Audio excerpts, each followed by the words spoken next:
Was Majin Buu a bad villain? Was he not as good or hold up as well as the other villains? This is the question of the day. This is the question we ask ourselves today about Majin Buu. A lot of people have asked it, and a lot of people have stated they don't like the Majin Buu arc. That's the weakest of the arcs for Dragon Ball Z.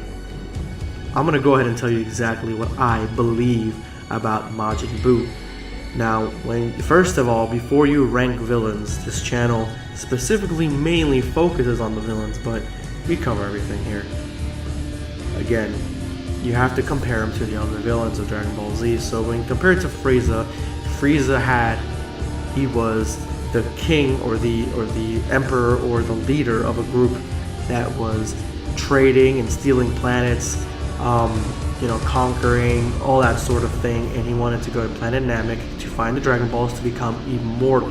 He was extremely powerful, had a huge power level, and he was very snobby. He degraded the Saiyans. He had a very rich history with the Saiyans, with Vegeta, and he became the arch nemesis of Goku. He had a very good amount of dialogue, and when he transformed, he retained the same exact level of intelligence. He never faltered.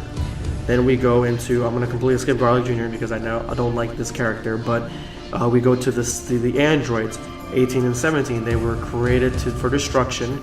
They rebelled against their creator, destroyed their creator, and then they went on a joyride having fun, and they thought it was fun to kill people. They thought it was fun to destroy things, eventually having a change of heart, both of them it seems, and going on and living on Earth. They had deeper emotions, but then at some point they were hunted down by Cell. Cell just wanted to be perfect. He wanted to be complete. He wanted his transformations to be complete. He was still the same type of articulate and smart throughout each transformation, and he became one of the most powerful fighters. He was a combination of not only the androids, but of almost all the Z fighters, including Frieza. So he had his motivations because he wanted to have a tournament. He wanted to best all the characters that he was a combination of, and then destroy the Earth. He had goals. He had kind of an outlet of where he wanted to go. Then we go to Majin Buu. Majin Buu seems to have the most similar with androids 18 and 17. He wants to just have fun. He wants to go joyriding. He wants to go play and destroy things. He doesn't really want to do anything. He's rebelled against his creator. He killed his creator at some point, feeling that he was going to be trapped. So he is very much a knockoff of the similarities that made the androids, plus his abilities. His abilities. He can regenerate from almost anything, which puts him in line with Cell. He basically has all the abilities of Cell, but again, he is his own creature. He was built for destruction. Each iteration is a different thing.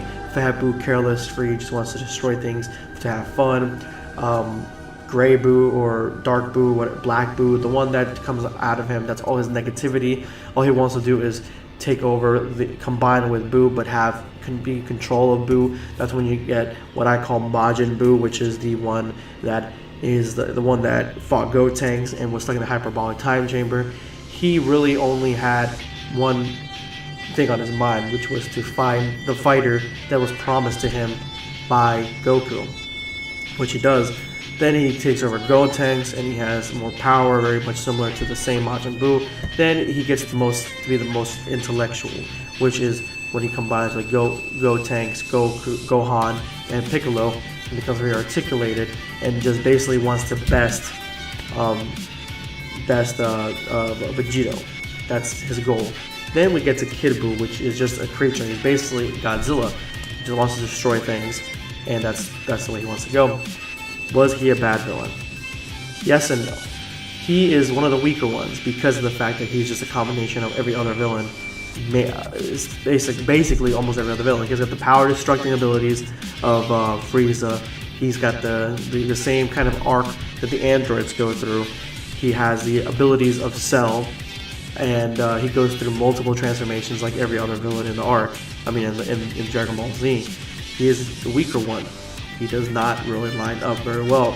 But when you take a look at him specifically, at his connection to the Kais, to wizards and stuff like that, it gives us a real clear path that this was the connection that we finally got. When we've had the King Kai, we've even seen before Majin, but we've seen like the other world tournament and stuff like that. We've seen all the other little minor Kais, but this is the first real connection that we've gotten. Majin Buu with the Supreme Kai, with Kibito, with the Elder Kai, going into more of that world. And for that is the positive of Majin Buu, that he was able to connect us to those more heavenly deities, and that's what we got in Dragon Ball Super now with the gods of destruction and stuff like that.